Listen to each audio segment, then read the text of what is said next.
Hello, good morning students. Please subscribe the channel, drop a like, share and comment. Today's transcription number 380 of Sir Kailash Chandra's volume number 18 on the speed of 100 words per minute.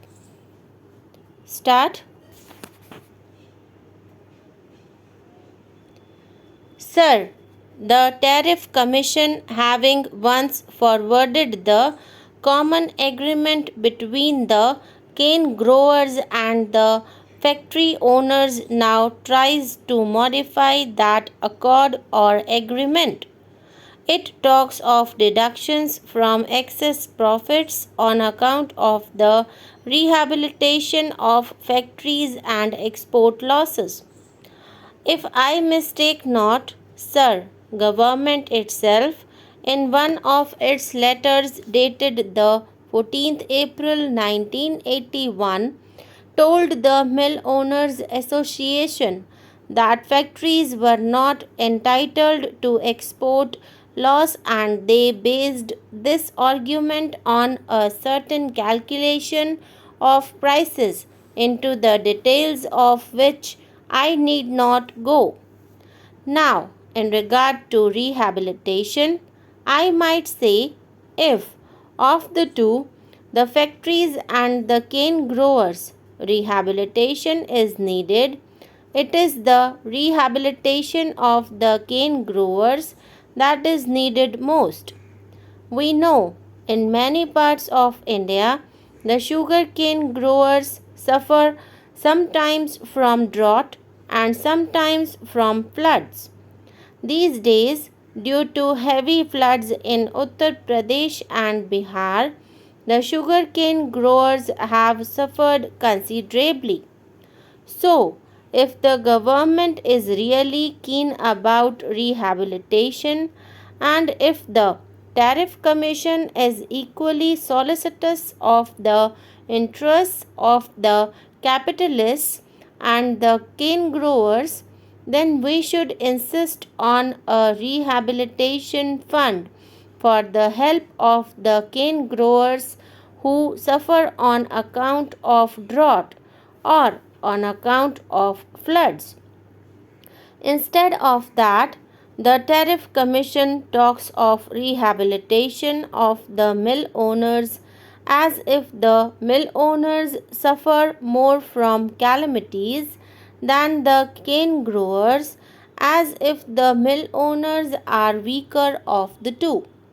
Sir, the Food Minister has tried to point out that sufficient attention must be paid to the recommendations of such an important body as the Tariff Commission.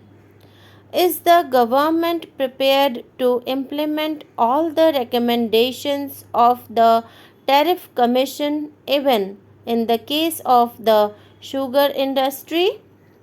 Is it not a fact, sir, that the Tariff Commission recommended that the incentive money that accrued on account of the reduction in excise duty should be distributed between the cane growers and the mill owners, 30% to the factory owners and 70% to the growers, and our government, instead of accepting that recommendation, is contemplating to reserve 25% for rehabilitation of the factory owners and then to distribute the rest between the two. The Tariff Commission, in one of its reports, doubted the feasibility and the advisability of linking price with recovery. The central government not only ignored the advice of the Tariff Commission, but they have also ignored the recommendations of the governments of Bihar and Uttar Pradesh in this matter. Our food minister claims to be a friend of the peasant, and it is not possible really, sir, for anyone to be in the government of India, India being mostly composed of peasants, to remain there unless he claims to be a friend of the peasant. It is not possible for me, sir, to say what his real intentions are, but I must submit, sir, that his policies, at least in recent times, have been anti-peasant. I would only invite attention to a law recently passed by Parliament under his guidance, wherein an attempt is made to regulate the crushing of sugar cane. I then pointed out, sir, that in the midst of the season, it would hardly be proper to limit the crushing of the sugar cane. The sugar cane that is produced must be crushed and must not be allowed to waste. I am told the entire sugar cane was crushed. So, the regulation of the amount of sugar to be produced has failed. But while the entire sugar cane is crushed, a large amount of the sugar cane was bought by mill owners at a considerably reduced price. His regulation failed to regulate the production of sugar. His regulation only hit the cane growers who had to be satisfied with less price than they were otherwise entitled to have. In the end, I wish to point out that the cane growers of Uttar Pradesh and Bihar have proved to be less amenable to reason than the cane growers of Maharashtra and Tamil Nadu. From all that the food minister has told us this afternoon, it is clear that while there is higher yield of sugar in the sugar cane produced in Maharashtra and Tamil Nadu, the mill owners of Maharashtra and Tamil Nadu are paying more than the minimum prices which are paid by mill owners of Bihar and Uttar Pradesh.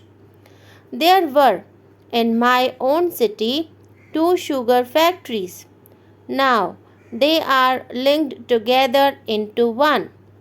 I once studied the working of these two sugar factories very carefully, and I am definitely of the opinion that the recovery of sugar is not being reduced increasingly because Mother Earth is producing worse quality of sugarcane than before, but because the management of factories in Uttar Pradesh and Bihar is getting deteriorated. The old factories are not able to crush sugarcane as well as they used to do before. I beg to submit that strong measures are needed to protect the peasants of Bihar, Punjab, and Uttar Pradesh.